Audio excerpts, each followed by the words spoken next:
Hello, नमस्कार, सत श्री अकाल, आदाब, प्रणाम। फिर से हम अपने ज़िंदगी के एक नए अनुभव के साथ में हम आज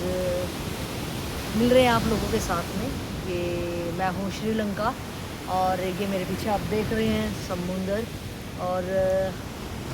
ये लहरों की आवाज़ है आपको सुनाई दे रही होंगी। तो अपन इस प्लेटफॉर्म पे मिलने का अपना एक ही रीज़न था कि जो भी ज़िंदगी के ऐसे अनुभव हों तो उस पे अपन साझा करें कि इससे क्या होता है कि अगर मेरे अनुभव से किसी को फ़ायदा हो रहा है या मेरी लाइफ से को रिलेट करके कोई अपनी सेम सी प्रॉब्लम होती है घुमा फिरा के किसी को पहले आ जाती है, किसी को बीच में, किसी में बाद में। तो यही मेरा मेन रीज़न था कि आपके साथ वो साझा करें, कुछ हम आपसे सीखें, आप हमसे सीखें। तो बीच में पहले मैं बताना चाहूँगी कि बीच में बहुत दिनों मैंने वीडियो नहीं बनाई। पहले कंटिन्यू करी, उसके बाद में बीच में बिल्कुल नहीं बनाई। उसके बाद फिर से आपके सामने मैं आई, हाजिर हुई। तो इसका रीज़न पहले बताऊँ कि पहले कोर्ट के काम में इतनी सारी बिजी थी। उससे पहले घर बनाने के उस चक्कर में मतलब बिजी इतना ज़्यादा शेड्यूल था। और जब घर बन के तैयार हुआ तो कोर्ट के काम में इतने ज़्यादा बिजी हुई। तो वो जो भी एक्सपीरियंसेस होते हैं आपने देखा कि वो या तो मेरी ड्रेस में होते थे और या तो आते जाते रास्तों के होते थे वो एक्सपीरियंस। तो उसमें भी बहुत सारी चीज़ें आप समझ पा रहे थे कि कैसे बारीक से बारीक अगर आप डिटेल पे बात करें तो छोटे छोटे ही समस्या एक विकराल कैसे रूप ले लेती है। उसका दुष्परिणाम ये होता था कि मैं अपनी जो मेरा बेसिकली नेचर है कि कोई चीज़ को यहाँ तक सोचना कि ये ऐसे क्यों है, पहले ये ऐसी क्यों है और दूसरा कि ये बेटर कैसे हो सकती है, इसको बेटर करने में और कौन कौन से अपना माइंड सेट करके कि एक काम को करके कि आजकल जो हमारी प्रॉब्लम होती है हम कहते हैं ये तो दादा परदादा की बात है और आज एक गैप है, जनरेशन गैप, तो आज ये इसमें लाई नहीं करती। लेकिन मेरा कहना ये है कि बेसिक स्ट्रक्चर थॉट प्रोसेस का होता है तो वो कभी भी नहीं चेंज हो सकता। तो उसमें बस अपना ये रहता है कि हम बेसिक स्ट्रक्चर को एक बेस बना सकते हैं। और जो मेरे को नया माइंड सेट करके साथ मैं अलग ऑप्शन में कि अगर लाइक मैं कहूँ कि किसी को रोटी बनाने आती है तो वो उसकी एक हैबिचुअल हो जाती है मशीनरी की तरह, लेकिन और फिर उसमें बोर फील करती है कहीं ना कहीं। लेकिन अगर वो एज ए गृहिणी, ये एज ए गृहिणी का एग्जाम्पल सिर्फ हम समझने के लिए ले रहे हैं कि अगर वो सोचे कि कल मैंने इस टाइप से रोटी बनाई थी, इसका और ज़्यादा बेटर तरीका और दूसरा ऑप्शन मेरा माइंड में क्या हो सकता है। मैंने ये फील किया कि जितनी भी चीज़ें अगर मैं अपने आप को एक कंजक्शन माइंड जिसको कहूँ कुएं का मेंढक ना बनूँ और नए तरीके से एक नए जोश के साथ अपनी ज़िंदगी जीना पसंद करूँ, तो मैंने यही देखा कि मुझे एक चीज़ पे होल्ड नहीं होना है। एक चीज़ पे होल्ड होना कि मुर्दा है, मुर्दा ही कोई मूवमेंट नहीं कर सकता है। जीवंत इंसान कुछ ना कोई एक नई प्लानिंग रखेगा और नई प्लानिंग का मतलब मेरे अकॉर्डिंग मेरे एक्सपीरियंस के अनुसार नई प्लानिंग के साथ साथ में आप हमेशा ऊपर की तरफ गति करो। ऊपर की तरफ गति करने का मतलब है कि मैं कल जैसी थी मैं उससे आज बेटर हुई कि नहीं। ये मेरा मेन एजेंडा रहता है कि मैं एक मुर्दे की तरह ही ना जीऊँ, वही चक्कर में मैं कुएं के मेंढक की तरह उसी में परिक्रमा लगा के सोचूं यही ज़िंदगी है। नहीं, ज़िंदगी जितना मैं सोचूंगी, जितना मैं नए तरीके से सोचना शुरू करूंगी कि नहीं ये बात को पहले मैं ऐसे सोचती थी और आज इसको सोचने का नया तरीका क्या हो सकता है, तो मेरे अंदर एक स्फूर्णा आएगी, मेरे अंदर एक नई चेतना का विकास होगा। तो और वो मेरे को बेटर तरीका सोचने पे और नए नए ऑप्शन दिखाएगा। तो उस ऑप्शनों को मेरे को चॉइस करने से पहले ये डिसाइड मुझे करना पड़ेगा कि ये तरीका मेरे को लेके कहाँ जा रहा है। तो इस ज़िंदगी के दौर में कि जब बहुत सारा काम मैंने बताया कि पहले घर बनाने के चक्कर में फिर कोर्ट का इतना काम होना और उसी बीच में ये वीडियो, उसके बाद कि मैं टोटल कि मेरे पास वो भारी जगत में करने का कुछ नहीं था और मैं टोटल ही घूम एक ऐसे कुछ दिनों के लिए मैं बताऊँ अपने ज़िंदगी के लाइफ टाइम पीरियड में कि मैं कुछ अपने को खोजना चाह रही थी कि अब ये आखिर कब तक कि अगर वर्ल्डली अफेयर्स की थिंग्स की चीज़ करें तो ऐसा कोई चीज़ नहीं जो मेरे पास ना हो। उसके लिए मैंने मेहनत की और उस टाइम पे मुझे वो नीड थी, उन चीज़ों की आवश्यकता थी कि मुझे यहाँ तक पहुँचना है, क्योंकि वो मेरी आवश्यकता थी। रोटी और कपड़ा, मकान जब तक आपके पास अपना नहीं है, तो आप हमेशा मजबूर, लाचार ज़िंदगी जियोगे और आप उससे ऊपर भी नहीं उभर पाओगे। और जब आपके पास एक सफिशेंट, आपके पास ये जो बेसिक नीड्स हैं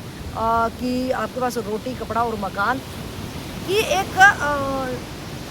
लिमिट तक, लिमिट इन द सेंस कि इच्छाएँ हमारी कभी पूरी नहीं होगी, लेकिन एक आवश्यकता जब मेरी पूरी हो जाती है, तो मैं खुद को जानता हूँ कि अब मेरे करने लायक और मेरा क्या हो सकता है। बाहरी मैंने देखा कि आउटसाइडर अगर मैं कुछ भी करूँ, कि मेरे पास पहले 2 व्हीलर है, मेरे पास 4 व्हीलर है, तो ये तो कभी पूरी होने वाली नहीं है। तो समय के अनुसार जो चीज़ें रिक्वायरमेंट थी वो उसको आप यूज़ कर सकते हैं सिर्फ, ना कि वही द एंड करें कि बस अब छोटी गाड़ी है, बड़ी गाड़ी, अब ये अब वो। तो इसमें मुझे जो लग रहा है कि मेरा ज़िंदगी की कीमती समय वो चीज़ें मेरी खा जाएँगी। तो अब जो मेरी जर्नी है वो ये है कि आखिर जो हम अपने से ऊपर वाली जनरेशन को देखें, तो कि आखिर अपने माँ-बाप को देखें, अपने पड़ोसियों को देखें कि ये उम्र, अगर हम अपनी भी फ़ोटो देखें, तो ये उम्र कहाँ चली गई? कहाँ वो जोश चला गया? कहाँ वो जो चीज़ें कल अच्छी लग रही थी, आज वो मुझे बिल्कुल अच्छी नहीं लग रही? और कहाँ जिन चीज़ों के लिए मुझे लग रहा था कि वो रात के सपने में मेरा पीछा नहीं छोड़ रही है, और मुझे लग रहा था कि मतलब यही बिल्कुल राइट है और ये मेरी ज़िंदगी के लिए बहुत ज़्यादा आवश्यक है। लेकिन आज मुझे लग रहा कि नहीं, वो उस ज़रूरत के हिसाब से मुझे चाहिए था, और वो ज़रूरत जैसे मेरी पूरी हो जाएगी, या वो एक पीरियड में अगर मैंने पूरी ड्यूटी 100% निभाई, और ड्यूटी निभाने के बाद जब उसके रिजल्ट्स आए, तो वो वहीं पे फिनिश हो जाएगा। उसके आगे उसमें ना कोई रस रहेगा और ना वो तरीका मेरा रहेगा। तो यहाँ पे भी ये है कि अब मैं इंटरनल जर्नी के बारे में अगर मैं बोलूँ, तो मेरी खुद की अपनी एक जर्नी की, जो आउटवर्ड की अफेयर्स के मैं बिल्कुल मैंने कहा कि मेरा उस जगत ये बहुत डिफरेंट, कि वो वाली एक जर्नी होती है जिसमें आपको बेसिक नीड्स कंप्लीट करनी पड़ती हैं, और वो हर एक को करनी भी चाहिए, क्योंकि अध्यात्म आपकी ज़िंदगी में तभी आएगा जब हम ये वाले वर्ल्डली अफेयर अपनी मेहनत के साथ साथ ईमानदारी भी अपने व्यवहार में रखेंगे। तो ये वाली चीज़ें हम बहुत जल्दी इसका इम्पैक्ट देखेंगे कि बहुत जल्दी मैं इन चीज़ों की पूर्ति मैंने कर ली। उसके बाद में शुरू होती है अध्यात्म जर्नी, कि ये जो कहाँ मेरा वो बचपना चला गया, कहाँ वो मेरी किशोर अवस्था चली गई, और ये करते करते कहीं ये भी जो मेरी उम्र है, आधेड़ उम्र, उसके बाद वृद्ध अवस्था, उसके बाद मेरा अर्थी पे लेट जाना, तो उसके बाद मेरा द एंड इस संसार से हो जाना। द एंड होने से पहले मेरी ये जर्नी कि कहाँ से मैं आई, मैं क्या करना चाहती हूँ, क्योंकि अगर ये क्वेश्चन बाहर के आप किसी ऐसे बंदे से करेंगे कि मैं क्या करना चाहती हूँ, तो वो देखेंगे कि तुम्हें सबसे आगे बड़ा बनना है, तुम्हें ये चीज़ कर देनी चाहिए, तुम्हें तेरे अपनी एक पर्सनैलिटी होनी चाहिए, तेरी एक अपनी आइडेंटिटी होनी चाहिए कि तुझे, तो वो वाले चक्कर, क्योंकि वो कहीं ना कहीं एक नीड भी है, लेकिन नीड से ज़्यादा वो कुछ भी नहीं है, क्योंकि लास्ट की था किसी ने भी इस जगत की नहीं पाई। तो अगर किसी को पानी भी है, तो उसके बाद मैंने एक कहानी पढ़ी थी, मेरे को बड़ी इंस्पायर करती हैं वो कहानियाँ, कि एक बंदे ने पूरी अपनी होल लाइफ इस चीज़ में लगा दी कि मैं कोई एवरेस्ट लाइक सबसे ऊंची चोटी को माना क्या वो है ही, कि मैं वहाँ पे अपना नाम नोट डाउन करके आऊँ वहाँ पे, और वो पूरी ज़िंदगी इसी में लगा देता है, और वो लास्ट में अपने टारगेट पे पहुँच ही जाता है। और वहाँ पहुँचने के बाद में उसके बाद इतनी जानकारी थी कि वहाँ पे भी कोई नहीं होगा, उसके सपनों में ये रहता है कि अपनी कल्पना में कि मेरा ही जब मैं वहाँ लिख के आऊँगा, उसके बाद बहुत लोग चढ़ जाएंगे, मेरा ही नाम सबसे पहले होगा। और मुझे कितनी, मतलब ये यहाँ पे ये देखने लायक बात है कि जब हम कोई चीज़ सोचते हैं, मैं पूरा फोकस उस पर मार लेती हूँ और मुझे लगता कि वैसा ही होगा, लेकिन मैं उसके पीछे और आगे की नॉलेज ना मेरी कैपेसिटी होती, और ना शायद मेरे पास पेशेंस होता है। उस टाइम पे जब जुनून होता है तो शायद पेशेंस भी नहीं होता कि मैं उसकी जानकारियाँ लूँ। तो वो इंसान क्या करता है कि लास्ट में उस चोटी पे पहुँच जाता है, और जब वहाँ पे पहुँच जाता है तो वो अपना माथा ठोकता है कि मैं यहाँ देख रहा हूँ कि मेरे नाम लिखने के लिए कोई जगह ही नहीं है। इसका मतलब वहाँ पे इतने लोग ज़्यादा पहुँच चुके हैं मेरे से भी पहले, कि वहाँ पे मेरे पास कोई इतना स्पेस भी नहीं है कि मैं अपना नाम लिख पाऊँ वहाँ पे। और यहाँ मेरी जब मैं पीछे मुड़ के देख रहा हूँ तो मेरी पूरी ज़िंदगी ख़त्म भी हो चुकी है। तो अब मैं और क्या करने लायक भी नहीं बचा, क्योंकि शरीर में एक एनर्जी एक टाइम तक ही रहती है, एक जोश एक टाइम तक रहता है, डिसीजन लेने की पावर एक टाइम तक रहती है। जब मैंने मेजोरिटी में देखा, आप भी ये महसूस करते हो कि एक टाइम, चाहे वो बॉडी का हो, चाहे वो एक समझ का पैटर्न हो, कुछ टाइम के लिए आपका वो जोश के साथ आप उस काम को कर सकते हो। उसके बाद में एक ठंडाई, मैं बोलूँ कि आपकी बॉडी में जब सेल्स बनने कम हो जाते हैं, नए सेल जनरेट नहीं हो पाते बॉडी में, तो अपने को लगता है कि ठीक है बस ऐसे ही कट जाएगी, और वो कटेगी कितने लंबे टाइम तक, तो उसमें किसी को अब कोई मज़ा नहीं है, बस वो समय काट रहा है। लेकिन मेरा ये कहना है कि अगर मैं अपनी ज़िंदगी को अगर मैं मेरी बेसिक नीड्स पहले पूरी कर लूँ, जो जब मेरे पास जोश है वो कंप्लीट मेरा फर्स्ट ऑफ मेरा पहले हो जाए, वो मेरा पूरा हो जाए, जो मेरी ज़रूरत है। मुझे पता रोटी और कपड़ा मकान ये मेरी सबसे बेसिक नीड है। और हर एक इंसान को वो लकीस्ट है वो इंसान जिनको वो विरासत में ऐसे माँ बाप मिले, या विरासत में उसको पीछे से ऐसी चीज़ें कि उसको बेसिक नीड्स के लिए सोचना ही ना पड़े। तो ऐसी तो मैं हूँ नहीं, मैं उसमें से नहीं हूँ, लेकिन मैं लकीस्ट अपने आप को मैं बोल सकती हूँ कि मैंने खुद को बना लिया। आज मैं अगर मैं बोलूँ तो मैं खुद पे नाज करती हूँ कि मैंने उस लायक कि वो बेसिक नीड्स मैंने वो फुलफिल अपने बलबूते पे मैंने की। तो वो शुक्रिया ऊपर वाले को, मेरे को ऐसे बुद्धि विवेक मेरे को नवाजा कि मैं कभी भी उन चीज़ों में नहीं फंसी कि जो मुझे खाली कोरी कल्पना, कोरे सपने, या किसी का मैं कंधा पकड़ूं, तो ये चीज़ें मुझे कभी भी ना मुझे भाई और ना मुझे पसंद आई। तो मैं अपने बलबूते पे ये सारी चीज़ें मैं पहले कंप्लीट की। दैन उसके बाद जो इस वाली यात्रा में मैं जो आई, तो यहाँ पे मैं अब ये जानना चाहती हूँ कि जो माता बुद्ध का क्वेश्चन था कि ऐसा ये सारी चीज़ें जो दौड़ ये ऐसे चलता है, तो ये हम कहाँ से आते हैं और कहाँ चले जाते हैं। तो यही ज़िंदगी को समझने का मेरा क्वेश्चन कि मेरे पीछे आप समुंदर देख रहे हो कि ये लहरें उठ के आती हैं, और जैसे ही ये इस पर टकराती हैं वहीं पे वो बिल्कुल शांत हो जाती हैं। तो मैं ये देख पा रही हूँ कि मैं आपको बिल्कुल नज़दीक से भी दिखाऊंगी कि एक लहर बहुत दूर से उठती है छोटी सी, और फिर कहीं से वो मिलती है, और ऐसे आके एक पॉइंट पे ऐसे मिलती है, जब वो किनारे के पास से पहुँचती हैं ऐसे मिलती है, और जैसे किनारे के टच होती हैं वो विलीन हो जाती है। तो वो विकराल रूप की आपको साउंड भी आ रही होगी। तो वही मैं देख रही हूँ कि हम कैसे कि एक इच्छा उठी मेरी कोई भी कि जैसे आम कहावत है कि जवानी में जोश में बंदा होश खो देता है। तो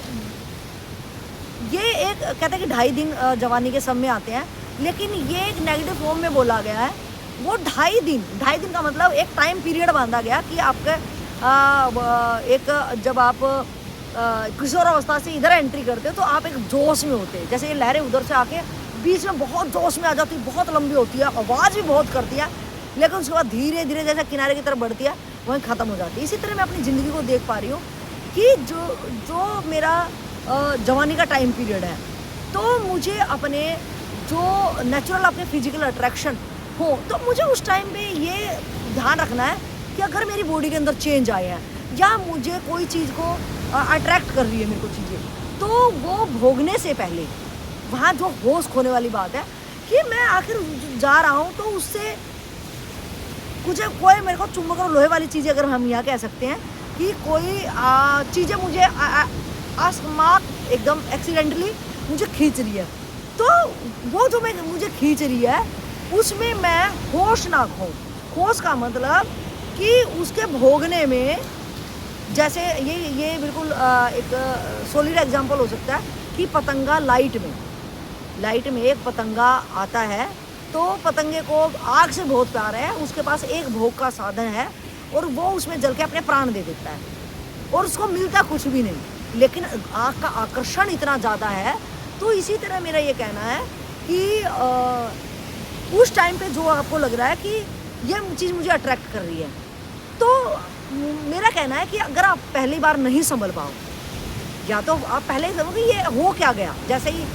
कुछ भी चीज़ नहीं आती है, कुछ भी चीज़ मुझे अट्रैक्ट करती है, तो मैं ये देखूँ ये मुझे अट्रैक्ट क्यों कर रही है। चलो मैंने उसका अट्रैक्शन आपके अंदर आया और आपने उसको चीज़ को कंज्यूम भी कर लिया, तो उसके बाद देखो कि ये मैं कितनी बार करूँगा? क्या यही करने के लिए मेरी पूरी ज़िंदगी चली जाएगी? ये तो ना हो कि पतंगे ने आकर्षण और उसमें प्राण ही दे दिए, तो ऐसे तो टोटल और टोटल मेरा नुकसान ही हो जाएगा। तो मैं ये अपनी ज़िंदगी समुद्र के किनारे और मैंने दिखाया जब मेरा पासपोर्ट आया था तो आई वॉज़ वेरी एक्साइटेड कि ये मेरे को कहाँ लेके जाएगा। और उस बीच में जब भी वो मेरा 5-6 साल पहले मैंने पासपोर्ट बनवाया और कनाडा के लिए मैंने अप्लाई किया, तो उसमें मेरा धन तन और मेहनत समझ सब लगी और लेकिन वहाँ रिजेक्शन आया, तो बड़ी मायूसी भी हुई। लेकिन मायूसी के साथ साथ मेरे को थोड़ी सी अपने ऊपर ये रहता है कि जो भी मेरे लिए अच्छा होगा वो ज़रूर लौट के आएगा और आपा जितना कर सकते हैं उतना ज़्यादा अपने को करना भी चाहिए। और जब मैं कर जब मैं हार जाऊं तो मेरे को प्रकृति पे छोड़ देना चाहिए कि अगर लक में होगा तो लौट के आएगा और लक में नहीं होगा तो मैं कल ये ना कह पाऊँ कि मैंने मेहनत नहीं करी। तो वही आपके साथ मैंने शेयर करना था कि किस टाइप से अपने को पहले क्या करना चाहिए और किस टाइप से अब मेरी जर्नी में जो मेरे एक्सपीरियंस होंगे कि ये मेरा पासपोर्ट के पहले पेज पे स्टैंप लगना हुआ वो मैं अपने थंबनेल पे ऐसे डालूँगी कि मेरा श्रीलंका में ही हुआ, चाहे नज़दीक इंडिया के है, लेकिन शुरुआत एक पहले कदम से ही होती है और ये कदम, ये ज़िंदगी का सफ़र मुझे क्या क्या सिखाते ले जाएगा। और ये मैं बड़ी खुश हूँ इस चीज़ को लेके कि मैं एक उस जगत में अपने आप को मैं कह सकती हूँ मैं बादशाह हूँ, क्योंकि मैं वो सारी चीज़ कर पाई अपनी लाइफ में कि जिसके लिए लोग लास्ट तक सोचते हैं कि रिग्रेट होता है कि काश हम जवानी में ये चीज़ कर पाते। तो वो फुल्ली जो मेरी बेसिक नीड्स हैं वो फुल्ली मैंने कंप्लीट की। और इसके बाद जहाँ मैं एक कहूँ कि एक संन्यास लाइफ या खुद को जानने की जर्नी, इंटरनल जर्नी मैं कहूँ, तो उसके लिए मैं अपने आप को पूरा का पूरा मैं दे पा रही हूँ। और इसमें मैं अपने आप को देख भी पा रही हूँ किस टाइप से ये समझ जिस टाइप पे मैं देना चाह रही थी कि टोटल कुछ ऐसा मेरी लाइफ में आए। और इसके लिए मैं बड़ा मतलब क्राई भी होती थी और मतलब कहीं ना कहीं एक बोझिल भी मेरे को लाइफ लगती थी कि अब क्या, क्योंकि उसमें कहीं ना कहीं जब आपकी बेसिक नीड्स जब कंप्लीट हो जाती है तो आप खुद भी देखो कि वहाँ पे ज़िंदगी बेरस्सी लगती है। लेकिन अगर आपका दूसरा पार्ट अध्यात्म वाला नहीं होगा तो ये तो आप द एंड में बस यही कि अब अपने लिए क्या, कभी किसी के लिए क्या, फिर किसी के लिए आप जी रहे हो आपके लिए ज़रा, तो ये तो पशुवत मैं ज़िंदगी इसको बोल सकती हूँ। तो ये तो वो भी करते हैं। अगर मेरे अंदर विवेक है तो, और ये सबकी अपनी अपनी लाइफ है, किसको क्या अब अच्छा लग रहा है, कल उसको वो चीज़ें नहीं लगती थी, आज क्या लग रही है, कल क्या लगेंगी। लेकिन इस लगाने के चक्कर में मेरी जो यहाँ वाली स्थिति है कह सकती हूँ मैं, वो मेरी रोज़ बेटर होनी चाहिए, क्योंकि द एंड में मेरी ये वाली स्थिति, ये वाली मेमोरी की फ्लोपी ही मुझे अपने अगले जन्मों में लेके जाएगी। तो इतनी सी मैंने आपसे बात शेयर करनी थी। तो अपना ख्याल रखना, अपना कीमती वक्त ज़्यादा से ज़्यादा मैं बोलना चाहूँगी कि अगर आपके पास अपनी बेसिक नीड्स के अलावा जो भी वक्त बचता है तो आप खुद के साथ कभी बैठिए, खुद से प्यार करिए, खुद से बातें करिए कि आखिर मैंने इसको कहाँ रखा है, इसकी स्थिति कहाँ है, ये कहाँ है, ये भीड़ में कहीं खो तो नहीं गया है, ये भीड़ में अपने आप को कहीं किसी के अंदर ढूंढ तो नहीं रहा है। और जब तक मैं भीड़ वो अपने परिवार की भी हो सकती है, भीड़ आपके कलीग्स की, भीड़ आपके पड़ोसियों की भी हो सकती है। अगर मैं जितना मैं दूसरों में इसको ढूंढूंगी कि मेरे को अकेले में डर लगता है, क्योंकि अकेले में मैं इसके साथ होता हूँ और एटलीस्ट मुझे हमेशा इसके साथ ही रहना है, तो मैं अपने आप को दूसरों के अंदर गुम ना करूँ, चाहे वो परिवार का सदस्य हो, चाहे वो मेरे कलीग हों, चाहे वो पड़ोसी हों, चाहे सोसाइटी हो। मैं अपने साथ, अपने इस किताब को, अपने आप से प्यार, अपने आप को मैं चेक करूं कि कल से बेटर स्थिति मेरी है या नहीं, चाहे कोई साथ हो या ना हो। साथ मुझे फर्स्ट ऑफ ऑल इसका चाहिए, क्योंकि ये मेरे जन्म से पहले भी था और जन्म के साथ साथ भी। इसलिए आप देखो कि बहुत सारी चीज़ें, आप जितने ज़्यादा डिप्रेशन के शिकार हो उतना आप भीड़ को ढूंढते हो, या जब आपके पास अपना खुद का चैप्टर नहीं होता तो आप, या वो सोशल मीडिया की भीड़ हो, और या तो फिर आप ऑफलाइन आपके पास आपके परिवार हो और या आपके पड़ोसी हो। तो वो कहीं ना कहीं अगर आप भीड़ ढूंढ रहे हो तो आप अपने से बहुत दूर चले गए हो। और जितना बंदा जो अपने से बहुत दूर चला जाएगा वो उतना ही दुखी होगा। तो ये मेरा अपना सेल्फ एक्सपीरियंस है कि मैं अपने करीब कैसे आ जाऊँ। चाहे आप इसको अध्यात्म बोलो, चाहे इसको आप अपनी यात्रा बोलो, इसको सब की यात्रा बोलो, कि मैं अपने करीब कैसे आ जाऊँ, मैं अपने को प्यार कैसे करूँ। और ये प्यार तभी होगा कि जब मैं, अगर मुझे दूसरे की ज़रूरत पड़ रही है तो मुझे दूसरे की ज़रूरत क्यों पड़ रही है, मैं अकेले क्यों नहीं बैठ पा रही। लेकिन जैसे ही मैं अकेली होती हूँ तो मेरे को कुछ ऐसी चीज़ें जो मुझे समझ नहीं आ रही है, अगर वो मुझे समझ आ रही है तो समाज की इतनी चीज़ें धारणा ही है कि मैं कमज़ोर हूँ, कि मैं उन पर काम नहीं कर पा रही। तो कुछ भी है, अपनी ज़िंदगी को मैंने खुद ने टटोला है, तो मैं चाहूँगी गाइस कि आप भी अपनी ज़िंदगी को टटोलें। और खुश रहने का मतलब ये है कि मैं खुश अपनी नॉलेज के साथ ही खुश रह सकती हूँ। ऐसे कि आप रिलेट करो कि भैया तू बाहर चलेगी, तू समुंदर पे या इसलिए तू खुश हो, नहीं, मैं बाहर में कभी भी खुश नहीं होती। बाहर की चीज़ें मुझे कभी भी अट्रैक्ट नहीं कर सकती। मुझे अट्रैक्ट अगर करता है तो मेरी सेल्फ नॉलेज में इम्प्रूवमेंट होता है, तो मुझे वो बहुत ज़्यादा अट्रैक्ट कर दिया कि ये मेरे सोचने का तरीका, जो मैं खुद में डूबना चाह रही थी, मैं खुद से प्यार करना सीखना चाह रही थी, मैं आखिर कहाँ हूँ, मुझे आखिर क्या चाहिए। तो मेरा जो उस पर सर्च चल रहा है, उस पर मेरा जो काम चल रहा है, उससे मैं बहुत खुश हूँ। तो ये चाहूँगी गाइज आपके लिए भी शुभकामनाएं। तो मैं जो लहर वाली बातें बता रही थी कि अपनी ज़िंदगी में भी ऐसे ही लहरें उठती हैं, और कैसे एक एक डिजायर्स, एक एक अपनी डिजायर मिलती है। एक डिजायर यहाँ से उठती है, एक डिजायर कहीं से, मतलब मैं सुबह उठ रही तो क्या डिजायर है। और जैसे जैसे टाइम बीता, अब ये देखो कि सुबह आप कैसे होते हो, जैसे जैसे सूरज चढ़ता है, ऐसे आपकी उद्वेगना, आपके दुख,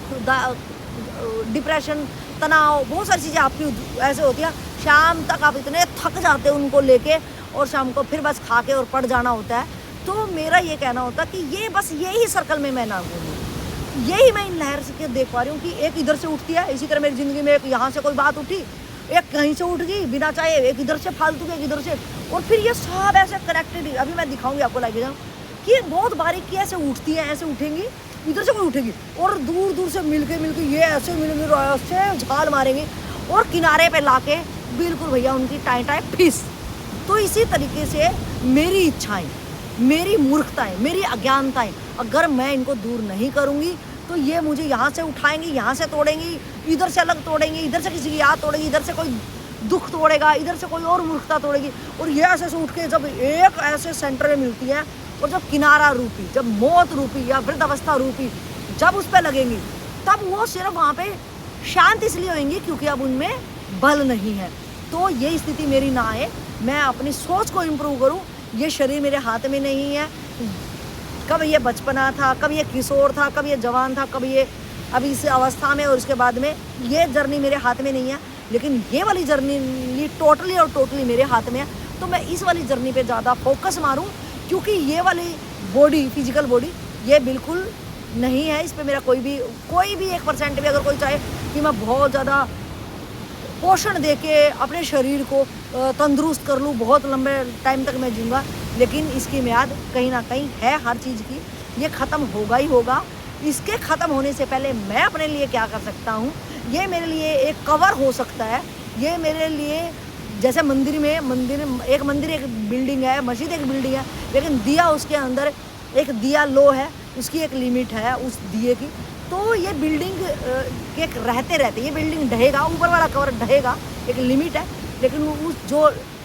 दीपक है उसकी जब तेल रहता है तो उसकी लो बड़ी होती है, और धीरे धीरे धीरे जब तेल ख़त्म होने लग जाता है तो वो ख़त्म हो जाती है। तो वो दीपक, ये ज्योति, ये प्राण ख़त्म होने से पहले मुझे जो चाहिए, मैं ये एक बात और लास्ट में कहना चाहूँगी गाइस, कि एक बार अपने आप को एक कोने में बैठ के ज़रूर ये करो कि आखिर मुझे क्या चाहिए,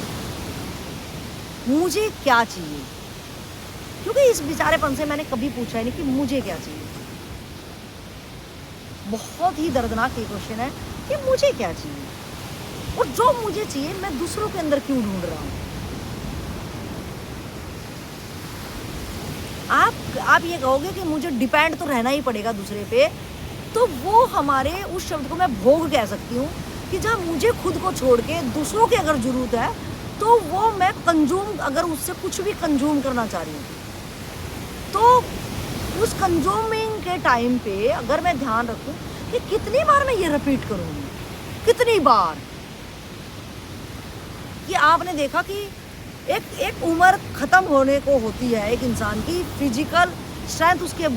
नहीं है, लेकिन उसके उसके पास में कुछ ऐसी हैबिटें हैं जो कि शरीर काम नहीं कर रहा, लेकिन वो मन से उन कामों को कर रहा है।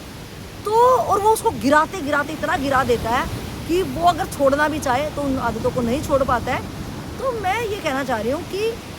अगर आपके अंदर ऐसी कोई चीज़ दिक्कत है, कोई भी, आपको खुद को भी, आपको सबसे पहले अपने को ही पता होता है ईमानदारी के साथ मेरे पास में मेरी क्या दिक्कत है और मैं उस दिक्कत को कैसे मैं उसको पूरा करना चाह रही हूँ। किसी को अपने बारे में मैं कह रही हूँ कि बाहर का आदमी, चाहे वो आपके कितना भी करीब हो, आपके बारे में 1% भी नहीं जान सकता। जैसे ही आपके सामने कोई आता है, आप ये फील करना ऐसे ही आप दूसरे बंदे हो जाते हैं, एकदम दूसरे बंदे। जैसे और कोई पर्सनैलिटी आई, मैं दूसरा एकदम चेंज। तो कहीं ना कहीं एक गिरगिट की तरह हम रंग बदलते हैं और वो रंग बदलना कहीं ना कहीं मेरे आवश्यक भी है, ज़रूरत भी है, क्योंकि वो अगला मुझे कितना समझेगा कितना नहीं समझेगा तो मैं इंटरनल उसको बता भी नहीं पाऊँगा ये चीज़ें। तो वो मैं करूँ ना करूँ सेकंड थिंग, लेकिन मैं कम से कम जब मैं असली रूप में अपने आऊँ कि मुझे अपनी पर्सनैलिटी इस टाइम पे, क्योंकि समाज में रिक्वायरमेंट भी है उन चीज़ों की, वो कोई गलत भी नहीं है, लेकिन जब मैं अपने साथ हूँ तब मेरे को अपने से करना पड़ेगा कि मैं चाह क्या रहा हूँ, मैं अपने आप को देखना कहाँ चाह रहा हूँ, उसके लिए मेरा काम हो रहा है कि नहीं। और जैसे मैं ये करूँगा मेरे लिए वो भीड़ एकदम कम कम होती जाएगी और इधर से कुछ है जो इधर से मुझे खुशी देगा, आनंद देगा। और यही मेरा बेसिक ज़रूरत थी ये, कि जो हम कहते हैं हिंदू धर्म में सोल, कि वो मेरी आत्मा की अपनी एक ज़रूरत है। शायद मैं अपने अंदर से, अपने इंटरनल जो मैं खुद हूँ उससे मैं बहुत बहिर्मुखी हो चुकी हूँ और बहिर्मुखता मैं अपने आप को इतना डिस्ट्रॉयड एक तरह से मैं कह सकती हूँ कि हम ख़त्म करते जा रहे हैं। तो वो ना करें और आपकी अपनी ज़िंदगी है, आपको जहाँ खुशी मिल रही है, फिर से मैं रिपीट करूँगी कि उस खुशी में हमने देखना है कि ये खुशी, अगर कोई यहाँ पे भी अलग अलग तरह से लोगों की भाव से कोई लोग आए होंगे कि कोई इंजॉय करने ही आया होगा, तो उसको उसमें खुशी मिल रही है। आपके अपने अपने खुशी के पैमाने हैं, तो उस खुशी के पीछे अपने को चेक करना है, क्या ये पल भर की खुशी थी या मुझे कुछ सिखा के गई, और मुझे जो सिखा के गई तो मैं कल उस सीखने से बेटर और क्या सीख सकता हूँ मेरे अकॉर्डिंग। ये मेरी एक जर्नी है और ये मेरे को बहुत पसंद है। तो मैं चाहूँगी कि भगवान करे आपकी भी हर ख्वाहिश, लेकिन उस ख्वाहिश में आपने देखना कि ये मेरी स्थिति हर रोज़ बेटर होती जाए, तो वो आपको नवाजे। और आप अपना ख्याल रखना। फिर मिलते हैं एक नए, और मिलने द एंड करने से पहले आपा एक बार जो मैं लहर की जिक्र कर रही थी वही मैं आपको दिखाना चाहूँगी कि ये रात का टाइम है और शायद मे बी 11 के ऊपर का टाइम होगा, रात का सीन है। और आप देखना कि ये जो लंबी लाइन है, अब ये देखना आप रिलेट कर पाएंगे। ये लहर ये हुई शांत, ओ देखो वो बीच से हुई और ये गई लंबी, ये वो उठी और देखो कैसे कनेक्ट होती है ये आपस में। देखो ये हुई और ये ही आके यहाँ पे किनारा लगी और ये शांत, वो देखो पीछे से वो उठी, उधर से कोई उठेगी वो है कनेक्टेड, ये लो ये कनेक्ट, और ये इधर आई और ये होगी शांत। तो ये जब वहाँ से उठती तो आवाज़ काफ़ी उसकी हाइट होती है, बहुत गहराई है वो, वहाँ हाइट होती है। और यहाँ हाइट पे आते आते ये जो लंबा मिल रही होते और यहाँ पे ये किनारे लगते, वो देखो पीछे से फिर ये कनेक्ट हुई। बहुत, तो मेरी ज़िंदगी भी ऐसे ही, देखो ये उठी, ये कनेक्ट, ये कहाँ से कनेक्ट होएगी, ये देखो ये कनेक्ट हुई, देखो ये मिलती गई, पूरी लाइनें बढ़ती ही जाएगी। तो मैं भी यही कहना चाहूँगा कि कैसे हमारी ये इच्छाएं, कभी कुछ कि जब हम छोटे थे तो माँ अच्छी लग रही थी, भाई बहन अच्छे लग रहे थे, और कैसे ये जर्नी हमारी कि बिल्कुल आज हम जो जो मिलते रहे उनके साथ ही ये लहर ऐसे ही, देखो ये लहरें कि कभी मेरे दुख की लहरें, कभी कुछ अच्छा लगता है तो कभी कुछ अच्छा लगता है, लेकिन इस अच्छे बुरे के चक्कर में ना पड़ के मेरा रियल का मैं क्या हूँ कि ये लहरें एक, आप देखो कि समुंदर जो है अंदर से वो बिल्कुल प्योरली वहाँ शांत है। कि जब हम फ्लाइट से लैंड कर रहे थे तो वहाँ बिल्कुल पास से ही वो हो रहा था, तो मुझे लग रहा घास है ये, लेकिन उसके बाद देखा कि ये शांत था, वो बीच में समुद्र बिल्कुल शांत होता है, ये लहरें किनारों पे फनफनाती हैं। तो इसी तरह से जो मैं कह सकती हूँ कि अंदर हम बिल्कुल शांत है, और जब हम ज़्यादा दुखी हो जाते हैं तो उसी शांति के लिए हम सोचते हैं कि हम मुझे अकेला, मुझे कुछ टाइम के लिए एकांत चाहिए। और यही सब मेरे को आपके साथ शेयर करना था। तो ये मैं बता रही हूँ आपको श्रीलंका से, जैसे जैसे लाइफ की जर्नी मुझे जहाँ जहाँ ले जाएगी मैं आपके साथ फिर से साझा करूँगी। और मुझे जो भी अपने लाइफ में एक्सपीरियंस होंगे अलग तरीके से, जिस पे आप सोचने से एक दूसरे के एक्सपीरियंस लेके आप ज़्यादा बेटर, ज़्यादा कम टाइम में ज़्यादा अच्छे से वो निकाल पाएंगे। तो इन्हीं सब बातों के साथ आप अपना ख्याल रखना। और एक कि जो हमने इतिहास रामायण में देखा कि समुंदर में कैसे राम जी ने वो पुल बनाया होगा, तो हम सब फिर से एक बार राम जी को प्रणाम करते हुए अपनी वीडियो को करते हैं एंड, और मिलते हैं नेक्स्ट वीडियो में।